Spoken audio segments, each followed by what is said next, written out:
নমস্কার, অমল দাস রিসাইটেশন চ্যানেলে জানাই সকলকে স্বাগত। আজকে মুর্শিদাবাদ এবং নদিয়াবাসীদের খুব আনন্দের দিন। আপনারা সকলেই জানেন যে মুর্শিদাবাদ এবং আজিমগঞ্জ জংশন স্টেশনের মধ্যে একটি রেল লাইন নির্মাণ করা হলো এবং সেই কাজটি আজকে সম্পূর্ণ হলো এবং আজকে ট্রায়াল দেওয়া হলো। আর এটি একেবারে সাফল্যের সঙ্গে উত্তীর্ণ হয়ে গেল আজকের যে ট্রায়াল, সেই ট্রায়ালটি।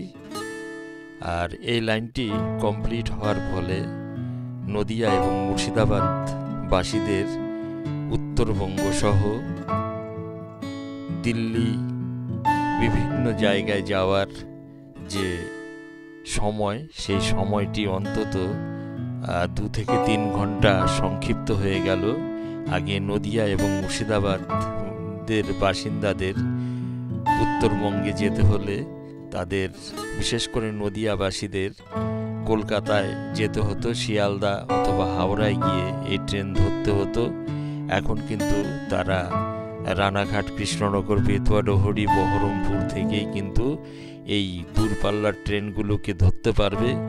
আর এই কাজটি দীর্ঘদিন বন্ধ হয়ে পড়েছিল বিভিন্ন কারণে, জমি জট, এছাড়াও আরও বিভিন্ন কারণ ছিল।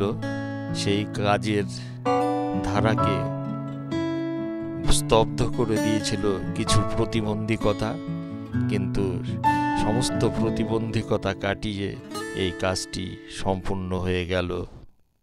আর ঠিক এই সময়েই পশ্চিমবঙ্গ সফরে আসছেন ভারতবর্ষের প্রধানমন্ত্রী নরেন্দ্র দামোদর দাস মোদী। এ থেকে অনুভব করা যায় বা অনুমান করা যায় এই রেলপথের সূচনা হতে চলেছে প্রধানমন্ত্রীর হাত ধরে। 1 মার্চ কলকাতায় আসছেন, তিনি একটি রাজনৈতিক সভা করবেন, রাত্রে রাজভবনে রাত্রি যাপন করবেন এবং 2 তারিখে মুর্শিদাবাদের পাশের জেলা নদিয়ার কৃষ্ণনগরেও একটি জনসভা করবেন। তিনি তখন অনেক প্রকল্পের সূচনা করবেন। হয়তো তখন এই রেলপথের সূচনাটাও তিনি এখান থেকেই করতে পারেন। এটি আমার ধারণা, ব্যক্তিগত ধারণা।